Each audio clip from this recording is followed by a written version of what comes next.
দর্শক, এই মুহূর্তে সবচেয়ে বড় খবর, টাকা নেবার CCTV footage viral. Abhishek Banerjee ৭০০ কোটি হাদিস পেল ইডি। এসএসসি অফিসে চেক, টাকা কোথায়?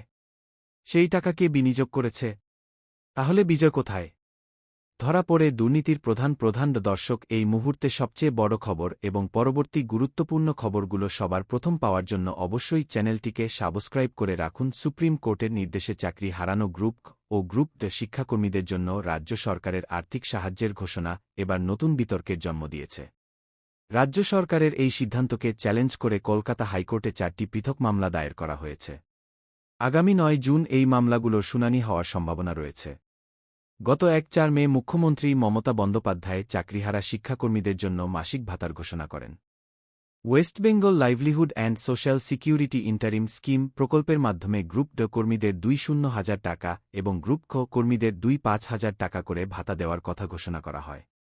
মুখ্যমন্ত্রী জানান, এই কঠিন পরিস্থিতিতে রাজ্য সরকারের তরফে তাদের পাশে দাঁড়ানোর জন্য এই অনুদান দেওয়া হবে। তবে রাজ্য সরকারের এই সিদ্ধান্তের পর থেকেই বিভিন্ন মহল থেকে প্রশ্ন উঠতে শুরু করেছে। মামলাকারীদের মূল প্রশ্ন হল, শুধু চাকরিহারাদের জন্য কেন রাজ্য সরকারের এই ভাতা? তাদের দাবি, ২০১৬ সালের নিয়োগ প্রক্রিয়ায় অংশগ্রহণকারী সমস্ত চাকরিপ্রার্থীদের জন্য কেন এই ভাতা প্রযোজ্য হবে না?